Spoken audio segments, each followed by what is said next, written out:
मित्रों प्रणाम। लोक व्यवहार और विषमताएं के नए एपिसोड में आपका स्वागत है।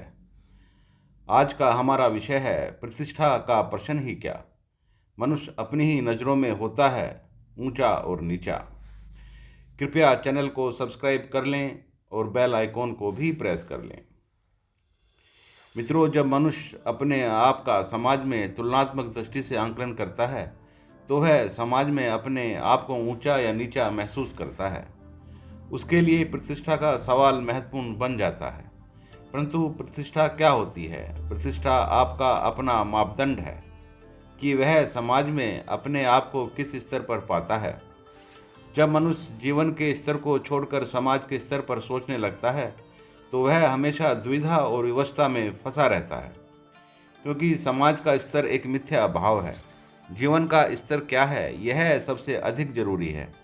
यदि आपको लगता है कि आप सही हैं और आप अपने जीवन से आध्यात्मिक दृष्टि से संतुष्ट हैं, तब तो प्रतिष्ठा का और ऊंचा नीचा होने का कोई प्रश्न नहीं उठता। मूल रूप से प्रकृति ने मनुष्य को अपने आप को ही संतुष्ट करने का दायित्व सौंपा है। जब तक वह समाज के लिए और मानवता के लिए कोई खतरा न बनता हो और वह स्वयं भी अपनी ज़रूरतों को तुष्ट कर रहा हो, तब तक तो वह मनुष्य उत्तमता की श्रेणी में ही आता है।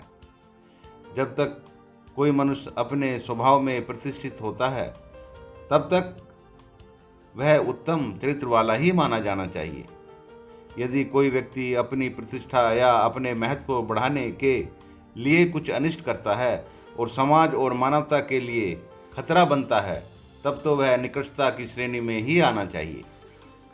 उत्कृष्टता और निकृष्टता ये दोनों मनुष्य की सोच और जीने के तरीके पर निर्भर करते हैं। न तो कोई व्यक्ति ऊंचा होता है और न नीचा होता है। यदि वह अपने को समाज में हीन समझता है तो हीन भावना का शिकार हो जाता है, और यदि अपने को उच्च समझता है तो अहंकार का शिकार हो जाता है। असल में प्रतिस्पर्धा और तुलनात्मक अध्ययन हमेशा मनुष्य के लिए घातक होता है, क्योंकि मनुष्य को न तो वास्तव में प्रतिष्ठा चाहिए और न तुलनात्मक दृष्टि से ऊंचा होना उसकी कोई ज़रूरत है। उसकी आध्यात्मिक और प्राकृतिक जरूरत केवल संतुष्टि है। यदि उसके पास आध्यात्मिक संतुष्टि है और वह समाज की प्रतिष्ठाओं से मुक्त है, तो समझ लीजिए वह उस व्यक्ति का जीवन सफल ही माना जाएगा।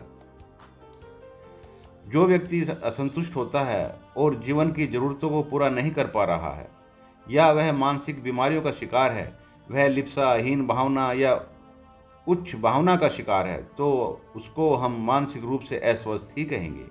आध्यात्मिक दृष्टि से कोई व्यक्ति स्वस्थ होता है या बीमार होता है, संतुष्ट होता है या असंतुष्ट होता है, इसके अतिरिक्त कुछ नहीं होता। न वह ऊंचा होता है और न वह नीचा होता है। यदि मनुष्य को संतुष्ट रहना है और जीवन का आनंद लेना है तो मनुष्य को सामाजिक प्रतिष्ठाओं से मुक्त ही रहना पड़ेगा। सामाजिक प्रतिष्ठाओं का जाल मनुष्य के मस्तिष्क को जकड़ लेता है और उसे चैन से जीने नहीं देता। वह समाज में अपनी स्थिति मजबूत करने में ही लगा रहता है, चाहे उसके जीवन की स्थिति कितनी ही कमज़ोर क्यों ना हो जाए। मनुष्य जीवन की स्थिति से अधिक समाज की स्थिति पर जोर देता है, जो वास्तव में एक मिथ्या भाव ही होता है। समाज का औचित्य मनुष्य के जीवन में सहयोग और आदान प्रदान के अतिरिक्त और कुछ नहीं होता। मनुष्य जब महत्वाकांक्षी हो जाता है तो वह प्रतिष्ठा के चक्कर में पड़ जाता है, और यही महत्वाकांक्षा उसके सुकून के लिए खतरा बन जाती है। महत्वाकांक्षा इस तरह का रोग होता है जो एक बार लग जाता है तो फिर मुश्किल से ही पीछा छोड़ता है। तो मनुष्य सारी जिंदगी उसी के चक्कर में पड़ा रहता है और इज्जत और बेइज्जती के भंवर में फंसा रहता है। मित्रों, न तो जीवन में कोई प्रतिष्ठा होती है और न कोई अप्रतिष्ठा। जीवन में तो केवल संतुष्टि होती है या असंतुष्टि।